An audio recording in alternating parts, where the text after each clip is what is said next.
Hello welcome back to Diya recipes YouTube channel. ಇವತ್ತಿನ ವಿಡಿಯೋದಲ್ಲಿ ನಾವು ಮಸಾಲೆ ಪುರಿ ಯಾವ ರೀತಿ ಮಾಡೋದು ಅಂತ ನೋಡೋಣ. ಮೊದಲು ನೆನೆಸಿಟ್ಟಂಥ ಬಟಾಣಿ ಮತ್ತು ಆಲೂಗಡ್ಡೆಯನ್ನು ಬೇಯಲಿಕ್ಕೆ ಇಡಬೇಕು. ಕುಕ್ಕರಲ್ಲಿ ಒಂದು 6ರಿಂದ 7 ವಿಷಲ್ ತೆಗಿಬೇಕು. ಬೆಂದಂತಹ ಆಲೂಗಡ್ಡೆಯನ್ನು ತೆಗೆದು ಸ್ಮ್ಯಾಶ್ ಮಾಡಿಟ್ಟುಕೊಳ್ಳಿ.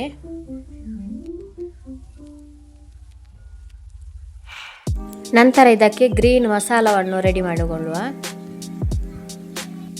ಒಂದೊಂದು ಹಿಡಿಯಷ್ಟು ಕೊತ್ತಂಬರಿ ಸೊಪ್ಪು ಮತ್ತು ಪುದೀನ, ಅರ್ಧ ಈರುಳ್ಳಿ, ಅರ್ಧ ಟೊಮೆಟೊ, 3 ಬೆಳ್ಳುಳ್ಳಿ, ಸ್ವಲ್ಪ ಶುಂಠಿ ತುಂಡು, ಹಾಗೆ 2 ಕಾಯಿ ಮೆಣಸು. ಇದನ್ನು ಚೆನ್ನಾಗಿ ಫ್ರೈ ಮಾಡಲಿಕ್ಕೆ ಉಂಟು. ಇದನ್ನು ಒಂದು ಬಾಣಲೆಗೆ 1 ಚಮಚ ಎಣ್ಣೆ ಹಾಕಿ ಅದಕ್ಕೆ ಚಕ್ಕೆ,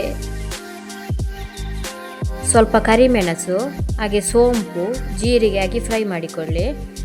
ನಂತರ ಅದಕ್ಕೆ ಕಟ್ ಮಾಡಿಟ್ಟಂಥ ಈರುಳ್ಳಿ, ಟೊಮೆಟೊ, ಶುಂಠಿ, ಬೆಳ್ಳುಳ್ಳಿ ಎಲ್ಲವನ್ನು ಹಾಕಿ ಚೆನ್ನಾಗಿ ಫ್ರೈ ಮಾಡಿಕೊಳ್ಬೇಕು.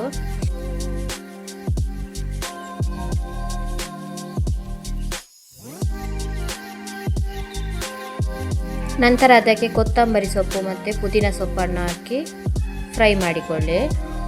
ಅದರ ಹಸಿ ಸ್ಮೆಲ್ ಎಲ್ಲ ಹೋಗಬೇಕು, ಚೆನ್ನಾಗಿ ಫ್ರೈ ಆಗಬೇಕು ಆಯಿಲಲ್ಲಿ.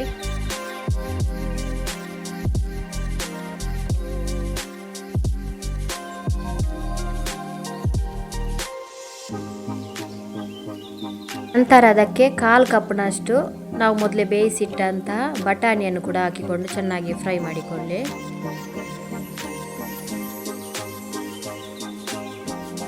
ಫ್ರೈ ಮಾಡಿದಂಥ ಮಸಾಲೆ ತಣ್ಣಗಾದ ನಂತರ ಮಿಕ್ಸಿ ಜಾರಿಗೆ ಹಾಕಿಕೊಂಡು ಅದನ್ನು ಚೆನ್ನಾಗಿ ಪೇಸ್ಟ್ ಮಾಡಿಕೊಳ್ಬೇಕು. ನಂತರ ಒಂದು ಪಾತ್ರೆಯನ್ನು ಬಿಸಿಗೆ ಇಟ್ಟು ಅದಕ್ಕೆ ಈ ರುಬ್ಬಿದಂಥ ಮಸಾಲೆಯನ್ನು ಹಾಕಿಕೊಂಡು ಚೆನ್ನಾಗಿ ಕುದಿಲಿಕ್ಕೆ ಇಡಬೇಕು. ಸ್ವಲ್ಪ ನೀರನ್ನು ಕೂಡ ಸೇರಿಸಿಕೊಳ್ಳಿ.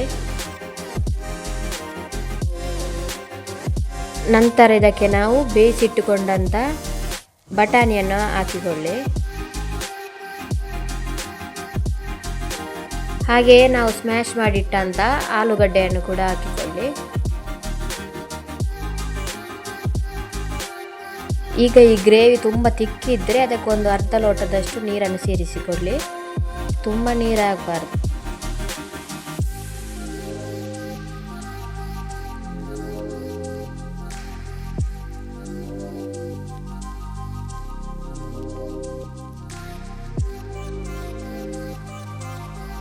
ಚೆನ್ನಾಗಿ ಕುದಿಲಿಕ್ಕೆ ಬಿಡಿ. ಈಗ ಇದಕ್ಕೆ 1/4 ಚಮಚದಷ್ಟು ಇಂಗು ಹುಡಿಯನ್ನು ಹಾಕಿಕೊಳ್ಳಿ. 2 ಚಮಚದಷ್ಟು ಚಾಟ್ ಮಸಾಲ, 1 ಚಮಚದಷ್ಟು ಗರಂ ಮಸಾಲೆ, ಹಾಗೆ ರುಚಿಗೆ ಬೇಕಾದಷ್ಟು ಉಪ್ಪನ್ನು ಸೇರಿಸಿಕೊಳ್ಳಿ.